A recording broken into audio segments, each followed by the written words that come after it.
Time for the Saturday headlines with Elliotte Friedman. Elliotte, please tell me you, Stephanie, and Max are going to be on a beach for the next 4 nights, 5 nights? A couple weeks. Yes, in a couple weeks. Good. You deserve it. Mm-hmm. All right, let's go to the Montreal story. I know there's nothing definitive, but everyone would love to know, what did they have cooking? I had a theory. I'd love to sit here and tell everybody I know what it is. I had a theory. I don't think that theory was accurate. So I don't know. I don't have the answer yet. I mean, we're all going to continue working at it until we figure it out. But the idea I have apparently is not true. Kevin thinks I'm a chicken for not saying what it is, but I'm not going to do it. Well, is it a big deal, or was it one-off? Was it a significant name? Was it from another Canadian team? Was it from a contender?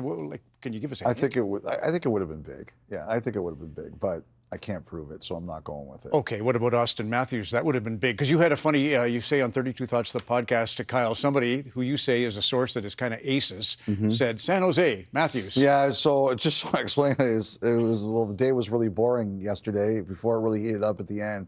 Someone just sent that to me, and someone who's very good. So Matthews at San Jose, I almost got a heart attack. I said, don't do that. And he was laughing, he was kidding. But look, I heard you guys in the first intermission talk about how Matthews looks and how much how tough this is right now.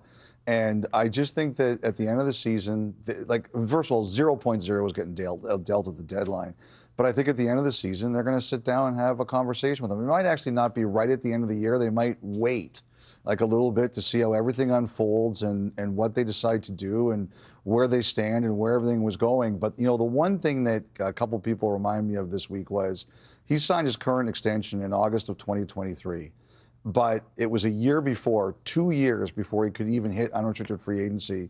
The Maple Leafs went down to meet with him in the summer. And the one thing that he told them at that time, as long as it didn't go off the rails, he was staying. And the one thing that they feel very comfortable as an organization is that Matthews will not, in any way, put them in a bad spot. If there's any reason to think that there's anything negative going on here in terms of his future, he's going to let them know. And but right now, at this point in time, I don't think I don't think he's given them any indication that he's unhappy or wants to go anywhere. And you were spitballing with Matthew Knies as well. Anything on that? No, not okay. That I can tell. You said something neat about Calgary, that the Flames did well by him, allowing him to go back to Colorado. So two things about Calgary. Number one, Doug MacLean is asking, are they still using the fax machine? Why is it 4, a full hour after the deadline? Well, remember a couple of years ago, there was that situation with the one trade and Dodonov, and then they realized they shouldn't have approved it, so they don't want any more things like that. So lots of double checking.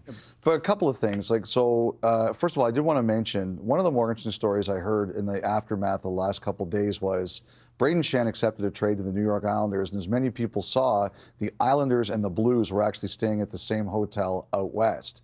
Well, they weren't sure that Schenn was going to take this deal, and what happened was the Islanders asked Matthew Darche and Patrick Roy, could we meet with Schenn face-to-face and talk to him about why he should join our team?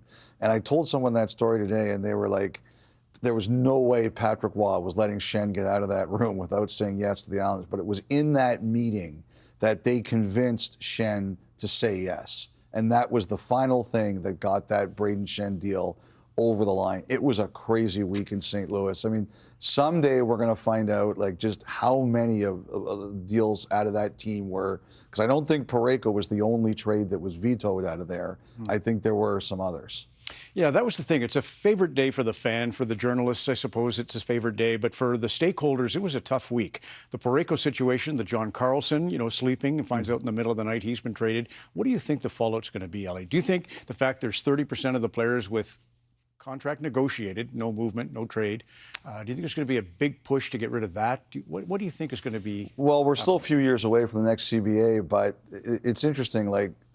Agents and players say to me, we fight for those, and we would expect the players' union to fight that we still have the option to fairly negotiate those. And I had some teams say to me that we have to be saved from ourselves, but we have to cut these down. And it's a bit away, but I was told today that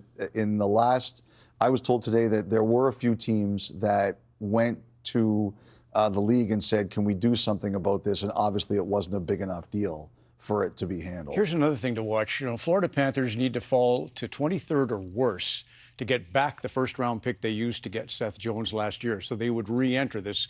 It's supposed to be a great draft. Yeah. Toronto has to fall to 28th. Now, based on the math right now, as of the moment, they'd have to acquire only 9 points the rest of the way to fall to 28th or worse. But that would get them back to first-rounder that they gave up in the Carlo trade. So are you watching Florida, Toronto at all? Well, Toronto, I mean, we're seeing how it's going right now. For Florida, one thing that's pretty interesting is I'm curious to see what their lineup is going to look like the rest of the year.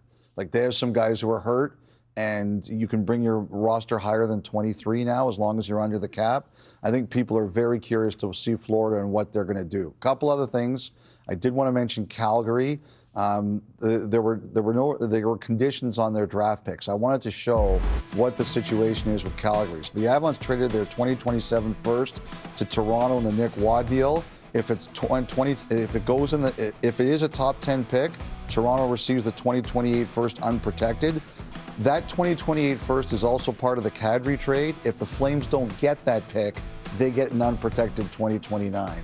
And the other thing I just wanted to mention quickly, Ron, is that I have no guarantee about what's going on here, but a lot of teams seem to think that Nick Schmaltz is coming off the market and he's going to re-sign in Utah. Oh, that's the last thing, now that you mentioned that. Carolina, Trocheck, that was a hot rumor. Just the price was too high. And at 4, we learned about Kadri. Was there another one nixed? A deal?